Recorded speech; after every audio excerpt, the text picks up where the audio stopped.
Another Disney Star Wars creator has opened her mouth and exposed the company's agenda.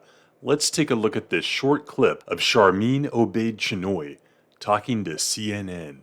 I'm very thrilled about the project because I think what we are about to create is something very special.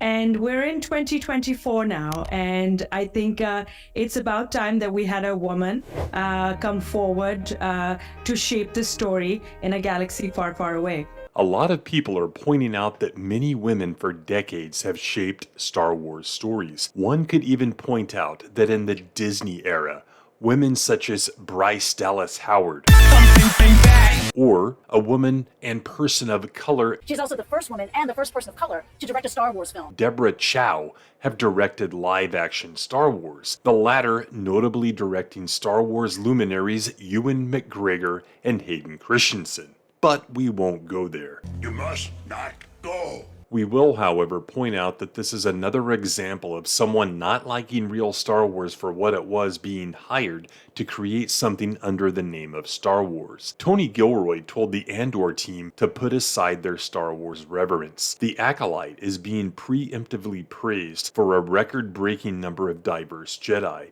implying that it was a record that needed to be broken. Per Sam Witwer, Star Wars voice actor, Dave Filoni told him this about consistency. Dave Filoni and I once had this argument that educated me greatly, because I was all concerned. There was this thing I was recording as Darth Maul for this audiobook, and it wasn't, strictly speaking, consistent with something that we did in Clone Wars. Right. And I said, Dave, what should I do? Should I tell them to change the line? Should I blah, blah? What do you think? And how do I solve this problem?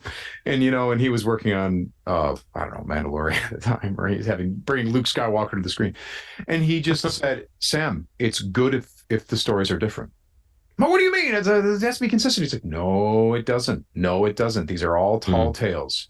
And they all of the tellings, it's great if it's a little bit different. That's reason to go seek that out, to get a different perspective on the same story. The people running and creating Disney Star Wars hate real Star Wars, so they are actively changing it. And we want to make movies like the ones we enjoy. If they are making something different than George's vision that he liked, then they are not making real Star Wars. Got a problem with what Sharmeen said? Take it up with not only Kathleen Kennedy, but Chief Creative Officer Dave Filoni, who was involved at the inception phase.